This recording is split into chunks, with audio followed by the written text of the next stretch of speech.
Il y a un grand nombre de passoires thermiques dans lesquelles les gens vivent très mal, dans lesquelles les factures sont aberrantes, qui auront très peu de valeur demain. La famille ou les gens qui ont un immeuble et qui l'ont jamais entretenu et qui aujourd'hui ne peuvent plus louer parce que des PE catastrophiques. Pour aller emprunter de l'argent dans ces pays-là où tu as un score de crédit affiché sur ton front, si ton score de crédit est mauvais, tu peux rien faire dans la vie, pas payer les études de tes enfants, etc. Donc il y a pas mal de solutions innovantes qui ont émergé. L'État a dû couper pas mal d'aides à la rénovation énergétique alors que c'est un enjeu énorme à la fois climatique et social.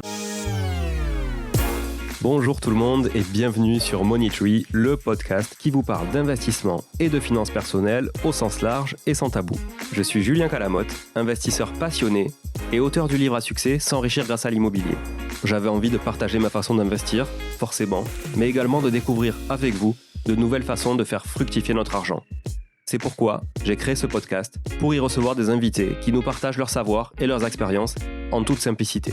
J'espère sincèrement que les échanges que je vais avoir avec l'invité du jour vont permettre d'enrichir vos connaissances autant que les miennes. Je vous souhaite une excellente écoute. Salut Hervé. Salut Julien. Comment vas-tu ? Très bien, et toi ? Ça va, je te remercie. Impeccable, merci d'être venu à Toulouse. Merci de me recevoir. Enregistrer ta belle ville, aux briques roses qui nous entourent. Briques roses, dites briques foraines, ici. Ouais, écoute, je suis content parce que du coup, tu es sur le chemin, tu me disais, d'un week-end en famille dans les Pyrénées. Exactement, de bonne humeur. Pas que les Alpes, les Pyrénées, c'est sympa. Non, les Alpes, c'est trop loin. Voilà. Les Alpes, non, c'est Toi, t'es de Bordeaux ? Je suis de Bordeaux, ouais. J'étais avant parisien et du coup, j'étais plutôt Alpes. Ouais. Les Pyrénées, c'était trop loin. Mais maintenant que je suis à Bordeaux, je profite des Pyrénées. C'est cool. Ouais. C'est mieux que les Alpes, on va le dire. Mieux ? Ah ouais, faut pas trop le dire, mais si, c'est chouette les Pyrénées. On dirait un Toulousain qui parle. Ok, moi, je suis à quelques jours de partir du coup aussi, de changer de vie à l'autre bout du monde, un peu plus loin que les Alpes ou les Pyrénées. Donc voilà, c'était bien de ce qu'on se rend compte maintenant. Hervé, tu es cofondateur, vous êtes trois, je crois, fondateurs d'une entreprise qui s'appelle Vasco. C'est ça. Ou Vasco. C'est portugais. Écoute, ça peut être portugais. Ça peut être portugais. C'est l'histoire de Vasco da Gama qui nous a un peu inspiré. Et effectivement, on a gardé Vasco. Et ça nous va. Il y a le côté basque aussi, la sonorité qui nous plaisait bien. Voilà. À un moment, il faut se lancer, il faut choisir un nom. Ok. Donc Vasco. D'ailleurs, le site, on le mettra dans la description de l'épisode, c'est vasco-impact. .com, c'est ça. Donc déjà, n'y allez pas tout de suite, écoutez l'épisode, mais vous irez ensuite. Est-ce que tu peux, avant qu'on rentre trop dans le détail, plus dans le détail plutôt de ce qu'est Vasco, pourquoi vous l'avez fondé et qu'est-ce que ça apporte aujourd'hui à plusieurs d'ailleurs cibles, est-ce que tu peux te présenter toi déjà ? Ouais, avec plaisir. Je m'appelle Hervé de Grève, j'ai 39 ans, pour plus très longtemps, 2 enfants, et je me suis associé avec Sébastien et Mathieu il y a maintenant 2 ans, tout pile 2 ans cet été, pour accélérer la rénovation énergétique des logements en France, un vaste sujet dont on parle beaucoup spécifiquement cette semaine. Je ne sais pas quand on passera à l'antenne, mais en tout cas cette semaine. Ouais, là on est fin juillet. On est fin juillet, et il y a une grosse actualité sur la rénovation en ce moment qui n'est pas très heureuse, un renoncement, comme beaucoup de renoncements aujourd'hui, sur notamment les aides, parce qu'il y a moins de budget, et du coup on a décidé l'État a dû couper pas mal d'aides à la rénovation énergétique alors que c'est un enjeu énorme à la fois climatique et social, et un enjeu que moi je connais bien, ça fait une quinzaine d'années que je suis de près ou loin dans l'énergie et que je vois effectivement la rénovation avancer pas assez vite, et on a décidé avec Sébastien et Mathieu de l'attaquer par le financement, là où le bas blesse souvent, parce que tout le monde veut vivre dans un logement plus confortable, plus économe, qui vaudra plus d'argent demain, mais malheureusement beaucoup de gens n'ont pas les moyens de le faire ou utilisent leurs fonds pour faire autre chose, et on s'est rendu compte qu'il y avait un gâchis absolument énorme sur cette chaîne de valeur assez compliquée, où même quand tu as trouvé tes artisans, trouvé les postes de travaux, trouvé les aides, si tant est qu'il y a encore des aides, trouvé éventuellement un bout de financement, il manque souvent 10 000, 15 000, 20 000 euros pour boucler ton projet. Et donc là, tu as 2 options. Soit tu fais pas ton projet, tu dis que tu le feras l'an prochain quand ça ira mieux. Soit parfois pire, tu décides de changer juste les fenêtres ou de changer ta chaudière et tu t'attaques au mauvais poste et finalement tu t'arrêtes en chemin. Et souvent, tu as plus de devis non signés que de devis signés chez les artisans. Donc tu as un gâchis absolument énorme. Et on a cherché pas mal là où tu vas la semaine prochaine, de l'autre côté de l'Atlantique, effectivement, ce qui se faisait d'innovant d'un point de vue financement. Et il y a un concept qui s'appelle le home equity aux US, qui existe dans pas mal de pays du monde, mais qui consiste effectivement à aller sortir de l'argent d'un bien qui est déjà détenu par le propriétaire. Et on s'est dit que de toute façon en France, on n'allait pas créer une nouvelle banque pour prêter différemment à ses propriétaires de l'argent, et qu'ils étaient souvent pauvres d'épargne et pauvres de capacité d'endettement, mais souvent riches d'immobilier, et qu'appliquer ce modèle du home equity, du capital immobilier à la rénovation, qui est un enjeu énorme aujourd'hui et qui sera certainement un enjeu colossal avec des restes à charge colossaux dans les années à venir, pouvait être une bonne idée. Donc tout nous a pris pour des fous, hein, évidemment. Nous, les premiers, on s'est un peu pris pour des fous et du coup, c'est pour ça qu'on s'est mis à 3. Parce que effectivement, moi, j'ai cette casquette métier, énergie, partenariat, travaux, pour aller sourcer des projets de rénovation qui ont besoin de nous. Mais quand tu as fait ça, tu as fait le tout début du chemin. Derrière, je me suis associé à Sébastien qui, lui, a un profil très ops, qui était dans le e-commerce avant. Et là, plutôt en charge des opérations chez Back Market récemment. Et du coup, lui est là pour accompagner ses clients dans le financement sur ce chemin qui est pas simple. Je t'expliquerai après d'acquisition d'un bout de leur bien pour le rénover. Je t'expliquerai la mécanique. Et pour faire tout ça, il faut de l'argent. Et effectivement, on a cherché un profil du coup banquier. Et Mathieu est un ex-trader pendant 10 ans, repenti, qui était maintenant plutôt au financement des projets chez Cdiscount et qui souhaite ardemment mettre la finance au profit d'une cause un peu plus noble que les marchés financiers asiatiques et qui effectivement est en charge de notre foncière, qui va investir dans les projets, détenir les parts de biens, maisons, appartements qu'on rénove. Et voilà comment c'est séparer les tâches. Et on a une petite équipe de 10 basée à Bordeaux avec une ambition assez énorme dans ce marché qui est potentiellement colossal, qui a du mal à décoller parce que c'est long, c'est de l'immobilier, mais sur lequel le potentiel est absolument gigantesque et surtout la nécessité de rénover est énorme. Je rappelle quelques chiffres. On a, selon la police ou les organisateurs, entre 5 et 6 millions de passoires thermiques en France. On en aura un peu moins par magie au 1er janvier parce qu'on a changé les coefficients de DPE. Mais en tout cas, il y a un grand nombre de passoires thermiques dans lesquelles les gens vivent très mal, dans lesquelles les factures sont aberrantes, qui auront très peu de valeur demain. On a à côté de ça un autre gros, et bien sûr, qui émettent un montant de carbone complètement délirant, qui a un gros poids pour la société et pour l'humanité. Et à côté de ça, on a des habitants qui sont dans des situations personnelles très compliquées, qui soient propriétaires assez pauvres ou qui soient locataires et victimes de ces passoires thermiques. Et donc, il y a 12 millions de Français, c'est colossal, qui sont en situation de précarité énergétique, donc qui dépensent une somme astronomique, un pourcentage astronomique de leurs revenus, juste pour répondre à un besoin très primaire qui est de se chauffer. Chauffage, électricité. Et juste faire tourner sa maison. Et du coup, il y a vraiment la conjonction d'un problème climatique et d'un problème sociétal auquel on essaie de s'attaquer avec nos propres moyens pour l'instant, mais qui en tout cas nous anime pas mal avec Seb, Matt et toute l'équipe. Donc si je comprends bien, je vais essayer de le dire, de le synthétiser. Vous accompagnez des gens à rénover leurs biens immobiliers, qui sont des gens qui, a priori, n'ont pas les moyens de le faire, qui du coup viennent chercher chez vous des moyens pour le faire, et en échange, vous donnent, en tout cas pour une période donnée, vous cèdent une partie de leur logement, qui en l'occurrence est rénové. L'idée, c'est que derrière, cette rénovation énergétique crée une plus-value pour que vous puissiez vous y retrouver, et eux aussi. Exactement. Au-delà juste de l'equity et de ce deal d'échange. Exactement. Et je pense qu'il y a une partie de ton audience qui est plus entrepreneur, start-up, en tout cas qui est familière de ces notions de dilutif et non dilutif. En fait, on fait du dilutif chez le particulier. Donc, on va lui proposer une solution d'investissement, là où que le particulier propriétaire d'une maison n'accède qu'à du crédit. Et en fait, aujourd'hui, le crédit, ça suffit pas. Enfin, le crédit, ça reste la clé pour 90% du marché. C'est-à-dire que si tu as les sous pour financer ta rénovation à fonds propres, fais-le, et les gens le font en général, ils ont compris qu'il fallait le faire, que ça leur rapportait beaucoup et qu'ils avaient beaucoup à y gagner derrière, aussi bien sur leur facture que sur la valeur de leurs biens. Si les gens ont une capacité d'endettement, aujourd'hui, ils peuvent emprunter à taux zéro. Alors c'est pas facile, toutes les banques veulent pas le faire. Si tu vas voir ton banquier, il va chouiner, il va préférer te filer un crédit conso que te prêter à taux zéro. Mais globalement, c'est possible de le faire, et c'est une sacrée aubaine aujourd'hui quand on voit les taux d'emprunter à taux zéro. Mais c'est à taux zéro. Il y a des conditions. C'est un prêt et il est à taux zéro, il n'est pas à mensualité zéro. Donc ça veut dire qu'il faut le reste à vivre pour le payer et qu'il faut remplir les conditions de la banque. Il faut rentrer dans les critères d'endettement. Exactement. C'est exactement les mêmes que n'importe quel prêt. Donc ça reste un prêt. Donc il faut avoir le bon âge, il faut avoir les bons revenus, il faut avoir la bonne santé, il faut avoir le bon endettement. Et ça, heureusement, les banques prêtent, et les banques prêtent de plus en plus. Je suis pas là pour dire que les banques font pas leur job. Elles pourraient le faire un petit peu mieux pour certaines, mais globalement, elles font leur job. Le message est passé. Mais elles font leur job à hauteur de ce qu'elles peuvent faire. C'est-à-dire qu'elles ne vont pas surenter des gens qui sont déjà endettés, elles ne vont pas prêter à des gens qui sont à l'agonie. Et il y a plein de gens qui sont dans des situations personnelles compliquées et à qui elles ne prêtent pas et qui décident de ne pas faire. Donc nous, c'est à ces gens-là qu'on s'attaque. Et donc notre concurrence, ce n'est pas la banque. Si le client peut emprunter, qu'il emprunte. Notre concurrence, c'est les clients qui décident de ne pas faire parce que la banque leur a dit non. Et malgré tout, tu me disais avant l'épisode en off que vous touchiez aussi un autre type de personnes qui étaient des gens qui avaient foncièrement les moyens dans leur patrimoine ou dans leur surface financière, mais qui étaient à l'aise avec le sujet aussi et étaient prêts justement à donner cette equity pour finalement un peu mettre le sujet de côté. Ouais. D'ailleurs, j'allais dire déléguer, je me suis repris parce qu'en fait, qui s'occupe réellement des travaux ensuite ? Et bien, je réponds à ta première question. Effectivement, on a... Je dirais, on a quasiment 2000 personnes qui nous ont contacté dans les 12 derniers mois, parce qu'on a commencé à commercialiser il y a 12 mois. Donc la preuve que, initialement, on nous avait dit jamais les Français sont prêts à lâcher un bout de leur bien. La réalité, c'est qu'ils sont très attachés à leur bien, ils veulent le rénover, ils veulent avancer, ils veulent trouver des solutions.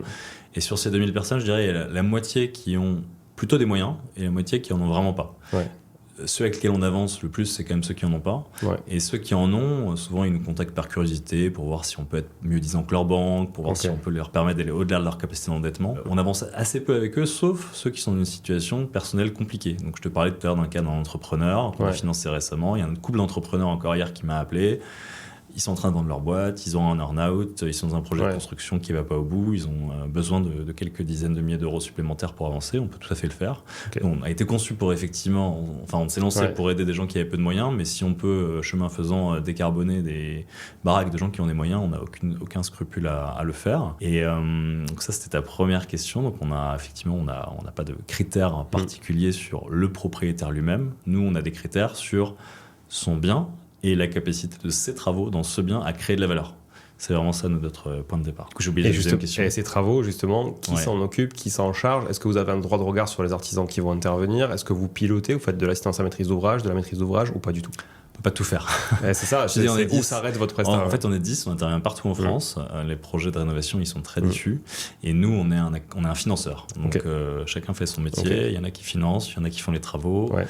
Mais vous contrôlez qui les fait ? Voilà. Nous, ce qu'on fait, c'est on regarde le projet. Alors, déjà, il faut qu'il y ait un projet, parce que des gens qui viennent voir en disant c'est super, tu peux me financer, mais j'ai pas encore fait de devis. Ouais. On leur indique vers qui se tourner pour faire des devis et venir nous voir. Ensuite, effectivement, on va analyser ces devis finement avec de l'IA ou sans IA ou avec effectivement pas mal de gens experts du métier qui nous aident à analyser ces devis.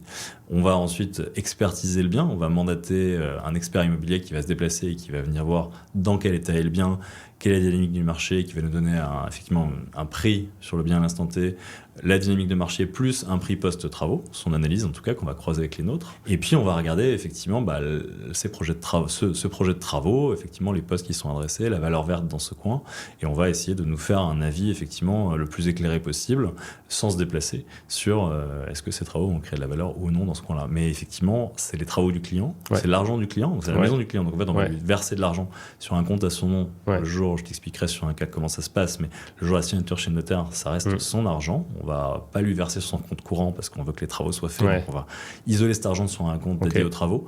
Mais ensuite, c'est ses travaux. Il se débrouille. C'est sa maison, c'est ses travaux. Nous, on est là juste pour lui donner un coup de pouce, pour l'aider à débloquer la situation et à avancer, à signer son devis et arrêter parfois de se trouver des excuses pour pas faire. Mais vous avez quand même un intérêt à ce que les travaux soient bien faits, pour que le bien se valorise comme prévu. Donc vous avez pas vraiment de droit de regard finalement sur qui fait quoi, mais vous pourriez quand même faire marche arrière à un moment donné. En fait, on fait marche arrière si on ne croit pas au projet, ou les artisans véreux qui sont sur le projet, ou que le devis est aberrant. En fait, on ne fait pas marche arrière au milieu du projet, on fait marche arrière au début du projet. On dit désolé, on ne peut pas vous financer parce qu'on ne croit pas à votre projet de travaux. Et donc, ce qu'on fait, c'est ça. Et ensuite, effectivement, on regarde quand même comment le projet évolue, comment l'argent se décaisse au fil du temps. On est tiers de confiance là-dedans, mais on n'est pas conducteur de travaux. Et ce qu'on fait pour ça de plus en plus, initialement, c'est nous qui allions chercher les projets, donc les clients venaient nous voir. Et maintenant, c'est plutôt les artisans ou les banques ou les acteurs du monde de la rénovation qui nous amènent des projets. Quand ils sont bloqués, plutôt que de les mettre à la poubelle, de faire des projets à minima, ils nous amènent des projets. Et ça, c'est l'idéal. C'est-à-dire que si tu connais les gens qui font, ça veut pas dire que ça reste de la rénovation. Donc, il y aura des aléas. Ça veut pas dire que ça sera fait toujours au cordeau parce qu'il peut se passer, ça reste de la rénovation en site occupé qui peut être compliqué. Mais si tu minimises un peu ton risque, si tu connais les gens qui vont réaliser les travaux. Mais maintenant, on est capable d'intervenir dans les deux. On a, je dirais, moitié de nos projets qui nous sont amenés par des partenaires qu'on connaît, où là, on avance quasi les yeux fermés. Enfin, on se base sur l'audit énergétique qui est posé et sur la confiance qu'on a dans le partenaire pour réaliser les travaux jusqu'au bout. Et quand ce n'est pas le cas, on met un peu plus de temps à faire le KOIB des artisans, à aller auditer chacun des devis et dire si on y va, si on n'y va pas, à quelles conditions on y va aussi, pour couvrir ce risque-là en modulant les conditions dans lesquelles on rentre dans le deal. Est-ce que tu peux nous faire un petit récap de la timeline d'un projet pour qu'on ait une idée de comment ça se passe? Parce que moi, j'ai pas mal de questions, notamment sur la partie notariale, juridique, comment vous ficelez ça et comment vous gagnez votre vie aussi et quand est-ce que vous la gagnez?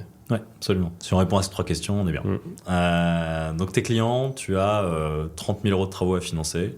Tu les as pas, ta banque te les prête pas, tu es en train de dire que tu vas pas faire tes travaux. Ces 30 000 €, ça peut être du reste à charge après les aides, ça peut être la totalité de ton chantier. Nous, on peut avancer sur des chantiers aidés, pas aidés, accompagnés, pas accompagnés. Donc ce qu'on va faire, c'est qu'on te dit, nous, a priori, si c'est de la rénovation énergétique, on peut les financer.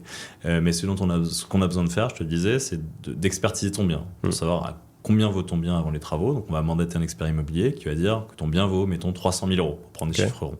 Donc on va voir qu'il y a 10%, tu cherches à financer 10% de la valeur de ton bien en travaux, 30 divisé par 300. Et en fonction de pas mal de paramètres, donc la dynamique du marché de l'immobilier, l'ambition du projet de travaux, la valeur verte, les artisans qui sont derrière, chose qu'on évoquait tout à l'heure, je vais définir contre ces 30 000 €, quel pourcentage de ton bien je vais détenir. Ce pourcentage, il va être supérieur à 10%. C'est comme ça, je t'expliquerai après, que je gagne ma vie, que je paye le notaire, que je paye mes investisseurs et que je paye mes équipes. Et en moyenne, il va être 1,5 fois supérieur. Ça veut dire que contre 10% d'investissement, donc 30 000 €, je vais détenir en moyenne 15% du bien. Je vais acheter 15 au prix de 10. Ok. C'est le modèle.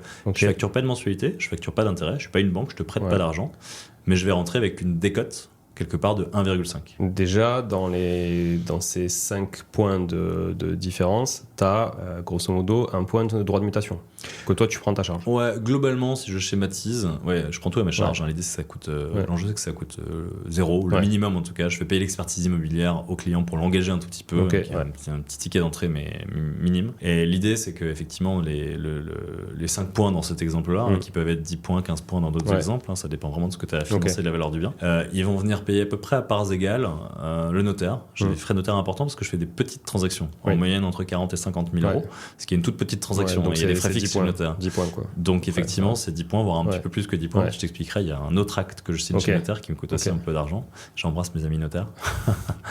C'est l'acte qui vient derrière. Exactement. Sur les clauses de sortie, tout ça. Ouais, exactement. C'est ce qu'on appelle la convention d'indivision. Je vais essayer de le faire en français parce que les notaires parlent latin, mais je vais essayer de le faire en français pour toi. Tu sous-estimes mon niveau de latin. T'as raison. Non, mais parce qu'on va s'endormir si je parle latin. Et que moi, en fait, au début, quand on m'a parlé latin chez le notaire, j'ai cru que j'allais mourir. Et en fait, aujourd'hui, je me mets à parler latin. Je savais pas que c'était une case à cocher chez le notaire de parler latin. Non, je rigole, mais on est des super notaires et le notaire est hyper important dans notre opération parce que c'est le tiers de confiance. Je t'expliquerai quand il arrive. Et du coup, effectivement, on a des frais notariaux assez importants. Je rentrerai dans le business model un peu plus en détail après, mais on paye avec ce delta, on paye le notaire, parce que l'idée c'est que le client n'ait rien à débourser. On paye nos investisseurs, donc on apporte un rendement, et je t'en parlerai après, à nos investisseurs. Et puis on paye nos équipes. Il s'agit de rentabiliser le modèle économique. On n'est plus dans un monde où l'argent tombe du ciel. Donc on a 2 ans et on a un modèle qu'on va amener à l'équilibre assez rapidement. Donc il faut effectivement réussir à sortir de l'argent de ce modèle. Parce que là, vous financez sur vos fonds propres, vous avez les 3 associés, vous avez mis de l'argent au départ. On a mis de l'argent au départ, on a fait une première levée de fonds de Business Angel il y a 1 an, qui nous permet de voir encore pas mal venir, mais on est sur un modèle qui n'est pas encore profitable et qui va bientôt l'être. Et du coup, il faut balancer bien effectivement ses revenus. Et donc, j'acquiers 15% du bien en pleine propriété chez le notaire, sous le régime de l'indivision, donc un régime assez classique. Alors quand je dis j'acquiers, c'est pas évidemment moi et c'est pas Vasco. On a 2 structures, j'y reviendrai après. On a une structure opérationnelle, Vasco, on a une structure immobilière qui est une foncière solidaire, qui est une foncière, je y reviendrai aussi, qui a un agrément ESUS, qui est là effectivement pour aider des gens qui ont peu de moyens a priori et décarboner l'économie.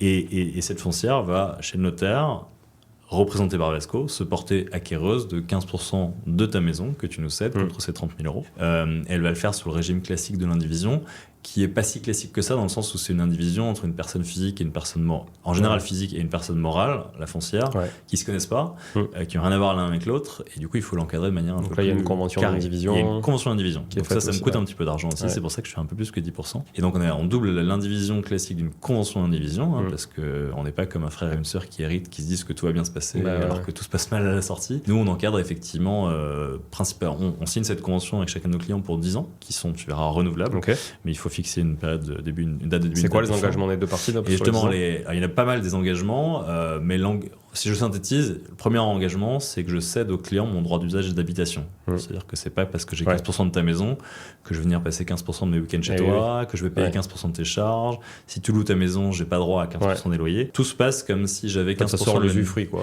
Exactement. C'est pas du démembrement, donc c'est là qu'on rentre dans le latin. Un démembrement, ça se remembre pas. Donc en fait, c'est une sorte de démembrement temporaire où en fait, je te cède mon droit d'usage et d'habitation pendant 10 ans sur ma part à moi. Mais tout revient au fait que, tout revient au même que si tu avais 100% d'usufruit et que j'avais 15% de la nue propriété. Et donc ça, c'est le premier point qui est hyper important à la fois pour le client et à la fois pour moi. Le client a envie qu'on le laisse tranquille et moi, j'ai surtout pas envie de venir payer, venir assister aux AG de copropriété. Ou d'entretenir la pelouse. Donc t'as tout compris. Et surtout qu'effectivement, aujourd'hui, on a une trentaine de biens bientôt et on espère en avoir quelques centaines et quelques milliers demain et on n'a pas du tout envie de se staffer pour les gérer. Syndic, on n'est pas syndic et on veut pas l'être. Donc premier point, on cède nos droits d'usage et le deuxième point, on encadre la sortie. On est un investisseur, on prête pas de l'argent, on fait pas crédit, il n'y a pas de mensualité, mais si on rentre, c'est pour ressortir et récupérer cet argent avec effectivement une plus-value, pouvoir le réinjecter dans notre projet. Et du coup, cette sortie, on a pas mal travaillé ça dans notre convention pour qu'elle soit à la fois assez souple et à la fois sécurisée pour les investisseurs aussi. Souple dans le sens où il y a 3 options de sortie. La première option de sortie, la plus classique, c'est la vente. Je te dis, cette convention, je la signe pour 10 ans. Tu sais qu'en France, les biens tournent en moyenne tous les 8 ans. En plus de ça, moi, je rentre chez des gens qui sont déjà chez eux depuis quelques années. Il y a rarement besoin de moi à l'acquisition. Oui, donc ça risque de se vendre. Voilà, ça va se vendre plus vite. On a déjà vendu des biens dans lesquels on est rentré il y a moins de 6 mois parce que les clients ont divorcé, parce que les clients ont été mutés. Donc en fait, c'est rare, mais il y a des biens qui se vendent très vite. D'autres, à l'inverse, tu verras, qui se vendront beaucoup plus tardivement. Et on sera peut-être en 2050 encore propriétaire de biens qu'on a achetés cette année. C'est possible. Première option, tu vends. Et si tu vends, dans mon exemple, tu touches tes 85% et moi mes 15%. Et normalement, tout le monde est content parce que les 85% de ton bien rénové valent plus que les 100% de ta passoire thermique initiale. Comment vous cadrez le prix de vente et le fait qu'il n'y ait pas d'abus sur un prix à la casse? Alors, de plusieurs manières. Premièrement, on est indivisaire. Donc, si tu veux vendre moitié moins cher à ton beau-frère, je peux te dire, moi, à ce prix-là, j'achète. Je pourrais préempter. C'est pas le modèle, mais je pourrais. Donc, c'est quand même important. Donc, tu as un droit de savoir. Préférence. J'ai un droit de préemption. En tant qu'indivisaire, dans le droit, tu as un droit de préemption, t'es prioritaire, effectivement, sur tout le monde, même sur les locataires. Donc, ça, c'est une première manière de l'encadrer. Une deuxième manière, c'est de dire que d'encadrer dans la convention que ça sera vendu à un prix de marché.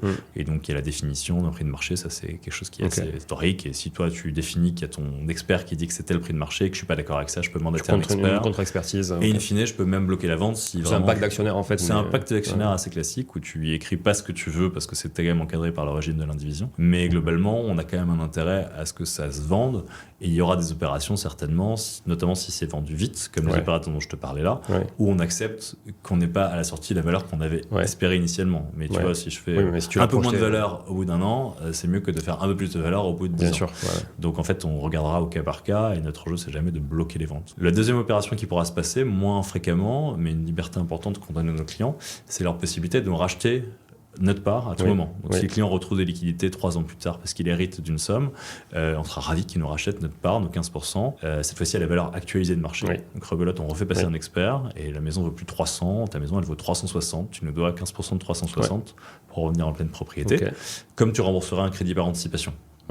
Peu de gens le font, mais si tu veux le faire, tu peux le faire et moi je serais ravi de le faire avec toi. Et 3 notions importantes, c'est que si on va au bout des 10 ans de notre convention, que tu es bien chez toi et que tu peux pas me racheter mes parts, là je vais pas te mettre dehors. L'enjeu, c'est que j'accompagne des populations qui sont souvent dans une situation personnelle compliquée. Et du coup, j'ai prévu effectivement le fait de pouvoir chaîner cette convention pour 10 ans de plus.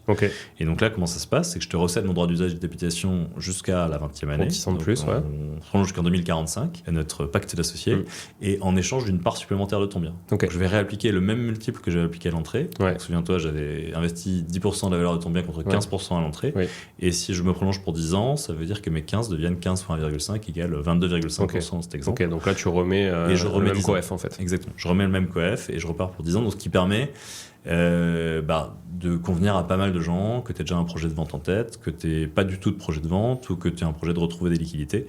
C'est pour ça qu'on a des clients qui ont 40 ans, d'autres qui ont 85 ans, qui sont majoritairement dans des situations personnelles ou financières compliquées, mais aussi des gens qui sont juste, qui ont juste pas prévu le montant de travaux et qui se retrouvent un peu pris de court et qui on peut permettre de passer à l'étape suivante.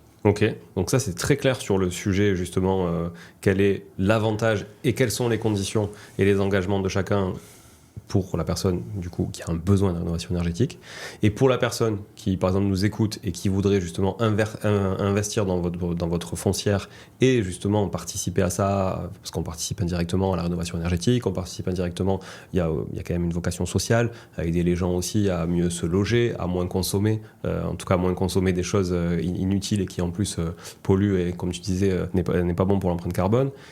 Comment on fait justement, et là quelles sont les conditions, et maintenant on va faire si on peut faire le process d'un investisseur qui veut rentrer chez vous, parce que j'imagine que ça doit être un minimum encadré dans le sens où si moi je viens, je te dis tiens je veux mettre 10 000 chez toi et puis qu'il y en a un autre qui arrive le lendemain, moi je veux mettre 12 000, j'imagine qu'il y a des moments pour rentrer, des moments pour sortir.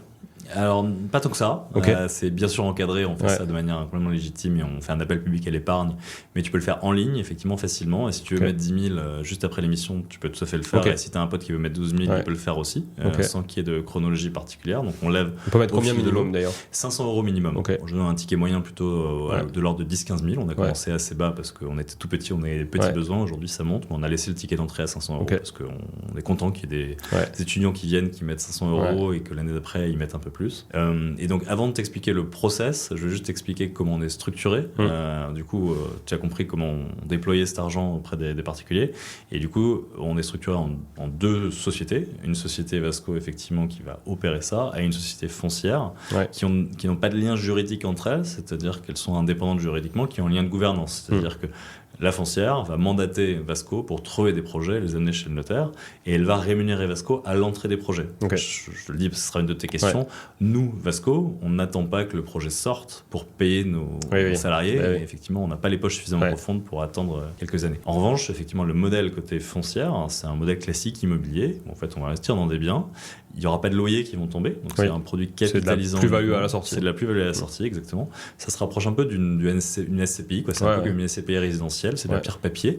Sauf que mais c'est pas une SCPI. Sans jouissance de loyer, quoi. Sans jouissance de loyer. Il existe des SCPI aussi. In fine, ça existe, c'est moins fréquent. Mais effectivement, le modèle, il est basé sur une revalorisation annuelle des parts qu'on vise à 5% de revalorisation annuelle. La première revalorisation a eu lieu l'an dernier. Sur le premier exercice, c'était à 4%. Dans un marché de l'immobilier à moins 4%.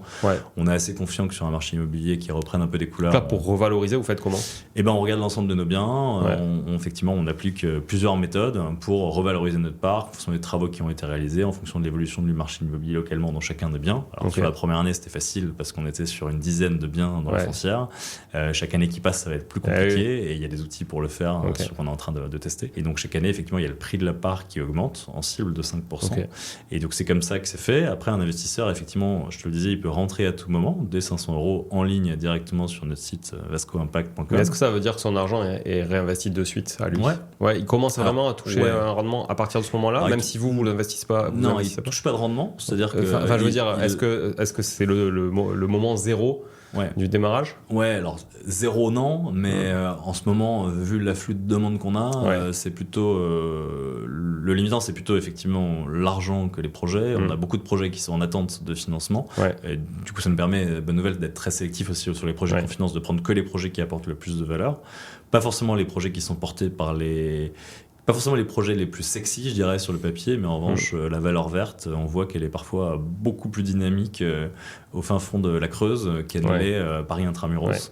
Donc nous, on a des critères très sélectifs là-dessus pour atterrir sur ce rendement cible de 5% pour nos investisseurs. Et donc non, l'enjeu, c'est que l'argent soit évidemment dorme pas chez nous et soit réinvesti le plus rapidement possible dans le projet. Mais c'est à partir du moment où mon argent est investi que je suis au courant de ça et qu'il commence à travailler. Alors, en fait, tout le monde investit dans une même foncière. Donc, toi, tu n'es pas lié à un projet, heureusement, parce que c'est un peu le désavantage de l'immobilier parfois, c'est que tu as un projet, si ça se passe bien, tant mieux, si ça se passe mal, tu as tous tes œufs dans le même panier. L'avantage de cette foncière, c'est qu'on a tous nos actifs, donc aujourd'hui une trentaine d'actifs et demain quelques milliers quand tu voudras ressortir dans quelques années, qui sont mutualisés. Donc c'est-à-dire que tu n'es pas lié à un bien et du coup ton argent sera investi au fil de l'eau. Je peux pas te dire, les 10 000 € que tu as mis vont servir au projet de Madame Michu dans la Creuse. Tes 10 000 €, très clair. Ça va être une part de la foncière qui va être... Mais est-ce qu'il y a une carence ? Et il n'y a pas de carence, non. Ok. Donc ça, parce que ma question, c'est en fait, je rentre au mois de mars. Ta part, elle vaut X et elle sera revalorisée en mars suivant. C'est Ok, ça, au mois de l'air mars, classique. même si vous n'êtes pas servi d'argent. Ouais, Ok. absolument. Clair. Ouais, elle sera revalidée de mars et tu verras tes parts sur ton espace investisseur avec tes parts qui valent X et ils valent. Donc vous avez quand même un 1,05 intérêt à X. réinvestir l'argent rapidement, même si tu me dis que c'est pas votre souci primaire aujourd'hui, que c'est plutôt le contraire, mais vous avez quand même intérêt à réinvestir l'argent pour aller chercher de la valeur parce que vous avez quand même des investisseurs rémunérés quoi qu'il en soit. Ouais, absolument. Quoi que vous fait. faites de l'argent. Tout à fait. Et c'est d'ailleurs pour ça qu'on a fait rentrer de l'argent au fur et à mesure que nos projets arrivaient et qu'on n'est pas allé chercher tout de suite beaucoup d'argent en se disant on verra comment on l'investit derrière. On est assez prudent et Mathieu qui gère la foncière, qui a géré des produits financiers bien plus complexes, le fait dans les règles de l'art. On a commencé à faire rentrer nos proches dans la foncière parce que c'est autant j'ai jamais fait rentrer de proches dans aucune de mes boîtes, autant là ils rentrent pas dans ma boîte, ils rentrent effectivement dans le projet de particulier. Donc on a fait rentrer nos proches. Ensuite on a fait rentrer les proches de nos proches et maintenant elle est distribuée par pas mal de conseillers en gestion de patrimoine, des family office aussi, parce que c'est un produit effectivement comme je le disais qui a pas mal d'attraits. Je te l'évoquais, un rendement cible de 5% par an, mais en bonus de ce rendement, il y a une carotte fiscale pour les investisseurs particuliers qui est intéressante parce que c'est une foncière, je l'évoquais, qui a un agrément pas très connu, je ne sais pas si grand monde connaît, mais qui s'appelle ESUS, entreprise solidaire d'utilité sociale, qui au-delà d'être un garant hyper important pour toutes les boîtes publiques avec lesquelles on travaille, qui est hyper importante parce qu'elle va te permettre, toi, si tu mets 10 000 euros, de déduire 2 500 euros de tes impôts l'année suivante. Donc il y a effectivement 25% de défiscalisation, de déduction d'impôts l'année suivante. Donc, déduire 2 500 euros de mon assiette imposable de ton IR, directement. Non fiscalisé. Ok, d'accord. Ouais, donc c'est vraiment un crédit d'impôt. Exactement, c'est un crédit d'impôt l'année suivante. Alors évidemment qui rentre dans les niches fiscales, c'est pas magique, tu vas pas pouvoir le faire à l'infini. Tout ça c'est heureusement limité et on espère que ça va tenir au budget 2026, 2027, 2028. Donc en tout cas ça tient cette année, c'est très intéressant. Et ça permet de booster finalement le rendement de la foncière parce que si tu mets 10 000, tu as 2 500 nets d'impôts qui sont déduits de tes impôts l'année suivante. Et ensuite tes parts chaque année vont prendre 5% tendanciellement et tu pourras sortir, ton argent est bloqué pendant 3 ans. Donc c'est 3 ans minimum. C'est 3 ans minimum et la cible de détention est de 7 ans. Pourquoi cette cible-là ? Parce que nous, c'est à peu près notre durée de rotation moyenne des biens qu'on cible. Et deuxièmement, la défiscalisation ESUS t'oblige à garder tes parts 7 ans. Si tu les revends avant, tu vas devoir rembourser le crédit d'impôt. Voilà. Donc en fait, la réalité, c'est qu'on va avoir assez peu de sorties. On n'a pas eu jusque-là parce que ça fait moins de 3 ans, mais aussi parce que les gens n'ont aucun intérêt effectivement à sortir avant. Donc les intérêts sont assez alignés dans le fait que c'est un investissement moyen terme. C'est clairement pas du spéculatif court terme. Ça reste de l'immobilier. Donc même si tu achètes un appart dans l'ensemble de Bordeaux, si tu le revends 2 ans plus tard, en général, tu n'auras pas fait une très bonne affaire parce que tu vas payer des frais de notaire et tu te seras certainement épuisé pour rien. Et du coup, voilà, le modèle, c'est celui-là. Et après, tu peux sortir évidemment quand tu veux. Tu peux sortir au bout de la 3e année, tu peux sortir au bout de 7 ans, tu peux sortir au bout de 10 ans. Et le jour où tu sors, en fait, tu sors à la valorisation actualisée de tes parts. Ok, et imposition sur la plus-value immobilière. Et imposition sur la plus-value immobilière. Et non pas immobilière.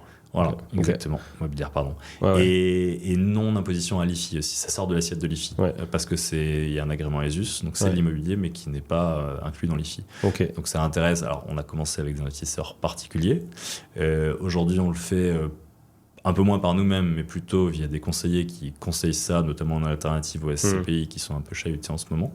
Je dis pas que c'est mieux ou moins bien que la SCPI, c'est juste un petit peu différent et où l'argent est fléché directement vers des particuliers qui en ont vraiment besoin. Et aujourd'hui, on est aussi distribué par des family office sur des investisseurs qui ont des plus gros patrimoines et qui cherchent notamment à diversifier le réemploi de leurs 150 obétaires. Je sais pas si tu es familier. Quand tu vends une boîte, tu as souvent 2 ans effectivement pour réinvestir dans l'économie réelle, donc majoritairement dans des startups. Et là, c'est éligible du coup. Assez rarement dans l'immobilier, sauf effectivement dans certaines cases de l'immobilier dans lesquelles on rentre. Donc aujourd'hui, on a pas mal d'entrepreneurs qui investissent des plus gros tickets en diversification de leurs 150 obétaires dans la foncière. Et donc pas mal de family office qui nous accompagnent là-dessus, ce qui me permet d'accélérer un peu les choses parce que vu les besoins de financement qu'on a, on va pas pouvoir se permettre de collecter que des tickets à 500 euros, sinon on va pas y arriver, on va s'épuiser avant.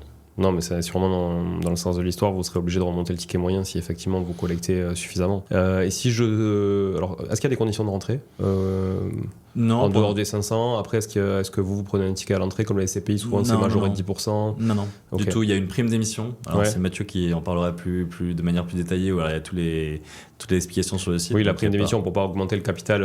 Voilà, exactement. Donc il y a effectivement, en fait, les chiffres que je te donne de 5% par an, c'est net de tous les frais. Alors, si vous voulez plus d'informations, Mathieu sera ravi de vous en parler. Les frais qui comprennent donc la rémunération de Vasco, qui est la société qui comprennent les frais de notaire, qui comprennent Vasco. Si vous voulez tout le détail des frais, je pourrais pas vous les donner de tête. C'est Mathieu qui s'en charge. Vous verrez dans la FAQ du site et vous pouvez prendre un rendez-vous avec Mathieu qui sera ravi de vous expliquer. Si vous avez des questions fiscales, si vous voulez rentrer avec un PEA, tout est possible. Du coup, c'est quoi le format? C'est de l'obligation non convertible? Non, c'est pas de l'obligation, c'est de l'equity. C'est vraiment de l'equity. Vous détenez tu détiens une part de la foncière. Donc, en fait, on fait pas un prêt aux particuliers, on fait de l'investissement. Et du coup, de l'autre côté, c'est pas une obligation. On y viendra peut-être, il y aura peut-être une partie d'oblig en parallèle qu'on lancera certainement l'année prochaine. Mais pour l'instant, c'est que de l'equity, donc il détient une part de la foncière. C'est vraiment comme si tu achetais de l'immobilier, sauf que tu n'as pas les emmerdes de l'immobilier et effectivement, on s'occupe. Tu restes et c'est pas ton immobilier, c'est pas le nôtre non plus à 100%, c'est l'immobilier de particuliers, mais qui a des intérêts assez alignés. En général, c'est un point important, je t'ai pas trop parlé de nos clients, mais c'est quand même majoritairement des monopropriétaires, c'est-à-dire que c'est des gens c'est des résidences principales en monopropriété, donc c'est des gens qui n'ont pas 15 appartes et où ils vont nous revendre un bout d'un appart dont ils s'en fichent et qui va péricliter. Je schématise, les bailleurs font pas tous ça, mais on a des intérêts très alignés avec un monopropriétaire qui a 80% de son patrimoine dans sa résidence principale et qui a pas trop intérêt à mal l'entretenir. Et du coup, effectivement, on mise aussi beaucoup sur cette classe d'actifs. Majoritairement en maison, mais de plus en plus en appart, en copro aussi. Donc y compris pour financer des cotes-parts de travaux copro, de rénovation par l'extérieur, par exemple. Exactement, même schéma sur des travaux qui valent souvent quelques millions, où les cotes-parts sont souvent de 30 à 40 000 euros, où il y a des aides. Il y a encore des aides sur la copro, il y en a de moins en moins sur la maison, mais la copro, ça a été heureusement maintenu. Et la dynamique de la copro est plutôt bonne. On s'appuie aussi là-dessus. Et du coup, ça permet d'avoir... dans le parc, aujourd'hui, on a 2 tiers de maisons individuelles et 1 tiers de copro. Je pense que ça va s'équilibrer, on va faire moitié-moitié. Et le sujet en copro, c'est pas trop que les travaux soient votés, parce que les travaux sont assez massivement votés. Il y a des obligations réglementaires. Il y a les bailleurs qui sont obligés de rénover pour pouvoir continuer à louer. Donc la dynamique est plutôt bonne. Alors, ça fait râler pas mal de monde, mais la dynamique, ça marche. La dynamique est bonne. Et en revanche, la problématique, c'est pas de voter à la majorité, c'est que la minorité qui a voté contre puisse rester chez elle. Ce qui est une réalité assez dure, c'est que si t'as pas s'il y a un appel de fonds de 30 000 euros et que tu les as pas, et que tu peux pas les emprunter, en fait, c'est ton acquéreur qui va les payer. Alors, t'es saisi, t'es rarement saisi. Mais in fine, tu sais que tu peux être saisi. Ça existe, on peut aller jusque-là. Et en tout cas, il y a une réalité assez cruelle, socialement en tout cas. Et les gens qui sont concernés, c'est des retraités, des couples divorcés, des gens au chômage qui ont perdu leur emploi. Pas ceux qui sont dans la meilleure situation pour déménager à l'instant T. Donc là, on donne pas vie au projet de travaux, mais en revanche, on permet à des gens de rester chez eux. Dans des copros qui sont parfois qui sont saines, mais où il y a quelques copropriétaires en difficulté. Et je vois une autre type de cible, comme nous on voit souvent dans notre activité, qui est de la rénovation, enfin de l'immeuble ancien en tout cas. C'est la famille ou les familles ou les gens qui ont un immeuble et qui l'ont jamais entretenu et qui aujourd'hui ne peuvent plus louer parce que des PE catastrophiques et revendent à la casse. Justement à des gens qui derrière vont faire le job et vont recréer la valeur. Il y a les immeubles de rapport, là on commence à en avoir justement, c'est des biens un peu plus atypiques et c'est plus difficile d'aller trouver ces propriétaires parce que justement ils ont tellement pas de solution que souvent ils abandonnent et l'immeuble périclite et effectivement là on commence à avoir plus de visibilité. Là on était sur M6 cette semaine, on était aux Échos ce week-end, donc parce que justement l'actualité est chargée sur notre secteur et qu'on apporte une solution innovante. Et du coup on a pas mal de clients qu'on ne voyait pas venir qui viennent nous voir avec des projets plus exotiques, des projets parfois à plusieurs centaines voire plusieurs millions d'euros. C'est plus long et on n'y va pas aussi facilement que sur un projet à 30 ou 40 000 euros. Mais à terme, effectivement, nous on a c'est plus long, mais en même temps, c'est quand même moins d'efforts pour vous pour une somme plus importante, quoi. Oui, mais il y a un sujet de risque dans la foncière. Mathieu, à ce stade, peut-être que. Et si on va pas mettre la moitié de l'argent de la foncière dans un projet aujourd'hui, sauf si c'est un projet absolument superbe. Mais aujourd'hui, ce type de projet, c'est des projets qui sont en général complexes en termes de travaux, complexes en termes de financement, où il y a du risque. Et du coup, c'est des projets. On fait des projets à plusieurs centaines de milliers d'euros. C'est 200 000 euros le maximum qu'on ait fait. Notre ticket moyen, comme je te disais, côté investissement, c'est aux alentours de 50 000 euros aujourd'hui. Et on est très content. Alors, c'est chronophage, c'est long pour nous. Et effectivement, s'il n'y avait que des projets à 1 million, ce serait chouette. Mais la réalité, c'est que c'est un des intérêts de la foncière aussi. C'est que par rapport à une SCPI qui achète un immeuble à 1 million, nous, en fait, pour le prix d'un immeuble à 1 million, on va certainement rénover une vingtaine d'appartements et de maisons. Et ça permet de diversifier. Ces apparts, ces maisons, ils sont partout en France. Donc, effectivement, tu n'as pas mis toutes tes dans le même panier. Et de répondre aussi à des besoins de gens qui n'ont pas forcément des gros... De multiplier l'impact que tu as. Et puis de diversifier, effectivement, pour les investisseurs. Parce qu'en fait, on est à la ville, à la mer, à la campagne. On est dans tous les départements de France. Enfin, en tout cas, on a des projets dans tous les départements de France. Et en étant en maison, en appartement, on fait que du logement. On fait pas de bureau, on fait pas de commerce. Donc, on a une thématique logement. Mais en revanche, le logement peut être dans des zones tendues, dans des zones détendues. On va juste adapter nos conditions d'entrée en fonction effectivement de la dynamique du marché de l'immobilier. Et ça nous permet d'être assez résilient. Déjà, l'immobilier résidentiel est quand même tendanciellement plus résilient que toute autre classe d'actifs immobiliers. Et en plus de ça, c'est des tout petits bouts de beaucoup effectivement d'immobilier résidentiel, enfin un peu aujourd'hui, mais beaucoup demain, qui permet effectivement de mutualiser le risque entre tous les investisseurs. Vous avez de la concurrence aujourd'hui ? Des gens qui font pareil que vous sur le marché ? Alors, à l'étranger, il y a plein de gens qui font ça. Hein. Je te disais, aux États-Unis, où c'est beaucoup plus compliqué d'emprunter. Tu verras, je ne sais pas si tu seras résident canadien bientôt, mais si tu es résident canadien ou même si tu es canadien tout court, aller emprunter de l'argent dans ces pays-là où tu as un score de crédit affiché sur ton front. Si ton score de crédit est mauvais, tu peux rien faire dans la vie, pas payer l'étude de tes enfants, etc. Donc, il y a pas mal de solutions innovantes qui ont émergé. En France, des gens qui font du capital immobilier, il y en a mais ils le font tous à l'acquisition. Donc, tu as des gens comme Virgile, je ne sais pas si tu les as déjà rencontrés, et les banques aussi qui font la même chose qu'eux, qui vont te permettre de booster ton apport de 50 000, 100 000 euros parce qu'en fait, tu as les moyens d'acheter un 2 pièces et tu as besoin d'un 3 pièces parce que tu vas bientôt, ta femme est enceinte. Et eux vont te permettre de booster ton apport et d'emprunter dans les meilleures conditions et de t'acheter l'appart dans lequel tu resteras 10 ans versus l'appart que tu auras vendu dans 2 ans. Et donc ça, c'est chouette. Et ils font la même chose que nous, dans le sens la mécanique est la même, c'est aussi de l'indivision. Mais il n'y a pas de vocation énergétique, de rénovation. Alors si tu as de l'énergie, ils le financent et ils le font aussi. Et ils font ça super bien. Et effectivement, on échange avec eux, avec les banques. Ils ont pas mal ouvert la voie parce qu'ils ont défriché la partie juridique aussi, qui est assez complexe. Le droit français de l'indivision est pas simple. Donc on a la chance de ne pas partir d'une feuille blanche grâce à ces acteurs. Mais eux interviennent en zone urbaine chez des populations assez jeunes. Nous, on intervient plutôt en zone périurbaine, voire rurale, chez des clients qui ont plutôt en moyenne 55-60 ans, qui sont propriétaires, souvent sans crédit, au milieu de crédit ou ayant remboursé leur crédit, et qui sont dans une situation où le problème, c'est pas d'acquérir un bien, le problème, c'est ils sont plus dans des situations qui leur permettent d'emprunter. C'est de le garder et décemment. Voilà. En fait. Et du coup, je veux dire, les gens qui font la même chose que nous, il y en a, et il y en a qui te permettent aussi, même quand tu es, je pense à Merci Prosper, qui te permet aux personnes âgées de monétiser une partie de leur immobilier pour financer effectivement leurs vacances, des projets de travaux ou autres. Donc il y a des solutions sur le capital immobilier qui émergent un peu sur plein de segments. Cette réalité, elle émerge, elle est encore naissante, mais je pense qu'elle a de beaux jours devant elle. En revanche, sur le segment de la rénovation, on le voit cette semaine, parce qu'en fait, cette semaine, ce qui s'est passé la fin juillet, c'est que on a annoncé que MPR serait maintenu jusqu'à fin d'année, mais en respiration artificielle. MPR, c'est MaPrimeRénov'. Pardon, MaPrimeRénov'. Malheureusement, dans la rénovation, il y a beaucoup d'acronymes. C'est pas du latin, mais c'est beaucoup d'acronymes.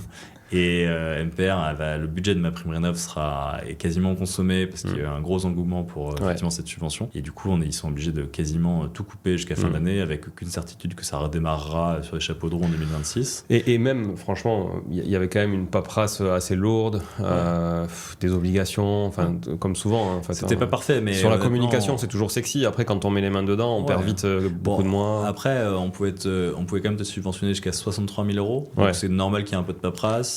Et c'est assez rassurant. Alors le fait est que c'était loin d'être parfait. Nous, en tout cas, sur du locatif, sur beaucoup de projets, on le zappait. Franchement, c'était trop complexe. Bien sûr, quand on n'a pas vraiment besoin et quand tu veux aller vite, les gens le zappent et le zappent encore aujourd'hui. La réalité, c'est que c'est encore, je parle pas au passé parce que ça existe encore et on espère que ça va renaître un peu plus fortement. C'est quand même quelque chose de très important, notamment pour les ménages les plus modestes, chez qui l'équation économique ne tourne pas si on leur rajoute pas 20 000, 30 000, 40 000 euros. Donc heureusement, on l'a maintenu sur quelques-uns de ces ménages. Et en fait, ce que je voulais dire, c'est qu'on voit cette semaine, il y a eu les annonces qui ont été faites par Valérie Létard mardi sur la quasi-extinction de la prime Rénov' jusqu'à fin d'année. Et tout le monde se tourne vers nous. On a plus de 100 personnes qui nous contactent par jour et on a tous les acteurs du marché qui disent explique-moi comment ça marche ton truc parce qu'en fait je sais pas comment mes clients vont payer les travaux. Et c'est là qu'on se rend compte qu'en fait il y a les banques et nous. Alors je dis nous, il y a quelques acteurs alternatifs. Tu peux imaginer les acteurs du Viager, tu peux imaginer les acteurs du regroupement de crédit, tu peux imaginer les acteurs du Réméré. Il y a des solutions alternatives de financement. rarement très adapté à la rénovation. Nous, on a une solution de financement adaptée à la rénovation. Donc, effectivement, pour l'instant, on est un peu les seuls sur ce créneau-là. Si les choses se passent comme prévu, on ne sera pas les seuls, j'espère, parce qu'on ne va pas réussir à financer des millions de projets. On a pour ambition, je te dis, d'en financer 100 cette année, à peu près en cible 1 millier de projets à 2028. Mais pour ça, c'est une grosse croissance. Ouais, c'est une grosse croissance parce que en termes de volume de projets, le marché est colossal, mais pour ça, effectivement, il faut qu'on réussisse dans nos 2 métiers, le métier de financement et le métier d'investissement. Et pour ça, effectivement, on a besoin de tout le monde. Donc, je te parlais des investisseurs aux poches profondes qui aujourd'hui nous aident bien à avancer, mais on a aussi besoin, et là je fais appel à tous les gens qui nous écoutent, effectivement de gens qui croient à ce que je leur ai raconté là, et qui croient à la rénovation, potentiellement qui ont déjà fait les travaux chez eux, qui ont trouvé ça chouette, qui ont trouvé que ça leur apportait du confort, des économies d'énergie, et qui se disent mon voisin il devrait se rénover aussi, et ça m'intéresse de placer une partie de mon épargne sur cette thématique-là, monothématique. L'argent qui est placé dans notre foncière, il vient financer que ça, il est décaissé rapidement, et il vient financer les rénovations de gens qui en ont besoin. Et du coup, on appelle effectivement largement le public à compenser les baisses de budget de l'État. Quelque part, c'est plus vos impôts. Il faut savoir que vos impôts, à partir de maintenant, ne financent plus beaucoup la rénovation. Donc, si vous croyez à la rénovation, utilisez votre épargne pour la financer, parce qu'effectivement, il n'y a plus beaucoup de solutions autres que la banque ou votre épargne pour financer ces sujets. Effectivement, il y a ce côté vertueux, on sait qu'il y a un vrai intérêt écologique, mais il y a un intérêt économique pour les investisseurs qui nous écoutent, parce que effectivement 5% par an, même si on est d'accord, c'est à la sortie que tu prends, que tu prends ta plus-value, mais c'est une alternative au crowdfunding avec lequel les gens sont en général à l'aise aujourd'hui, en tout cas tous les auditeurs et auditrices évidemment. Ça fait une alternative, ça c'est clair, et en plus il y a cette carotte quand même intéressante fiscale qui est... Tu as 25% assuré. Ça c'est quand même intéressant. Et effectivement, il n'y a pas beaucoup de rendements qui t'assurent à 25% upfront la première année. Et après, effectivement, les 5% par an, j'espère qu'on y arrivera, sauf si le marché immobilier s'écroule et que tout d'un coup... en 2027, à la faveur d'une mauvaise élection présidentielle, on met le DPE à la poubelle et que tout le monde s'en fiche de la valeur verte, parce que je touche du bois, ce qui est peu probable, et ce qui j'espère n'arrivera pas. Nous, on croit tendanciellement au fait que l'écart entre un bien rénové et un bien non rénové va croître, on le voit, nous c'est vraiment une des données clés, et c'est une de nos convictions, c'est que cette fameuse valeur verte, quelque chose qui progresse chaque année tendanciellement fortement depuis 4 ans, et cette courbe elle s'arrête pas, donc en fait plus les années vont passer, plus l'énergie va être chère, plus la pression climatique va être forte, plus il y aura de lois aussi qui vont finalement un jour ou l'autre contraindre même les propriétaires occupants à rénover, comme on te contraint avec ta vignette critère, des bonus-malus. Ça va arriver dans le logement parce que le problème est trop grave. Et quand ça arrivera, il va falloir accélérer encore sur la rénovation. Et du coup, effectivement, c'est une des façons d'y arriver. C'est vraiment pas une baguette magique, mais on pense en tout cas que c'est un vrai intérêt des deux côtés, des propriétaires qui ont peu de moyens et qui sont un peu prisonniers aujourd'hui d'un logement qui leur apporte pas ce qu'il devrait leur apporter, et du côté des investisseurs qui cherchent aujourd'hui assez massivement. On est assez content de voir qu'il y a quand même un gros mouvement populaire, je dirais, d'investisseurs qui commencent à se poser la question de à quoi sert mon argent. Le livret d'assurance vie vert que j'ai ouvert il y a 5 ans, est-ce qu'il est si vert que ça? Quel est le pourcentage d'investissement hors carbone qui est fait? Combien émet l'argent que j'ai dans ma banque? Ça, c'est assez hallucinant et ça fait assez peur quand tu regardes l'argent que tu as je ne vais pas citer de banques parce qu'elles sont très différentes l'une de l'autre, mais il y a quand même pas mal de banques où ton argent émet beaucoup plus de CO2 que toi. Donc il y a plein de gens qui se font chier au quotidien à juste titre à diminuer l'impact carbone sans du tout regarder l'impact carbone de leur argent. Je ne suis pas pour leur donner des leçons, mais c'est intéressant de commencer à se poser ces questions et se dire comment est-ce que je peux, moi, avec mon argent aussi, faire avancer les choses. Et c'est pas en la plaçant chez Vasco qu'on va sauver le monde, mais en revanche, c'est une petite étape, et il y a plein d'autres produits de ce type-là qui permettent effectivement de donner un peu plus de sens à son épargne, avec des sujets très concrets aussi désintermédiés, parce que c'est souvent le problème des gros produits d'assurance vie ou des produits très marketing, on ne sait pas trop où ça va. Avec des tampons ESG, etc. Là, il y a un reporting tous les mois, voilà les 5 projets qu'on a financés ce mois-ci, voilà l'état de la maison avant, l'état de la maison après. Et... il y a plus de proximité aujourd'hui sur un projet comme ça que sur un fonds vert. Ou un truc, il y a des fonds verts qui sont très bien, et il y a certainement des gens qui font de l'investissement en direct qui le font très mal aussi, donc c'est pas blanc ou noir. Mais en revanche, nous on croit pas mal à la puissance de l'épargne individuelle pour régler en partie des problèmes de société. Ok, très clair Hervé, merci beaucoup pour toute cette présentation. Franchement, c'est un concept que j'ai trouvé intéressant quand tu m'as sollicité. Je le trouve encore plus intéressant aujourd'hui maintenant que tu me l'as expliqué. Et on invite tout le monde à aller cliquer sur le lien pour aller découvrir un petit peu plus, réécouter un peu l'épisode si jamais aussi pour vous remettre en tête un petit peu le fonctionnement et les besoins. Et puis si jamais vous avez des questions, même s'ils sont assez sollicités en ce moment, contactez-les en mode surtout investisseur sur du coup vasco-impact.com. Exactement. Merci, très bien résumé. Merci à Julien pour ton invitation. Je t'en prie, avec plaisir. À bientôt. Merci ciao. Julien. Ciao. Bye bye.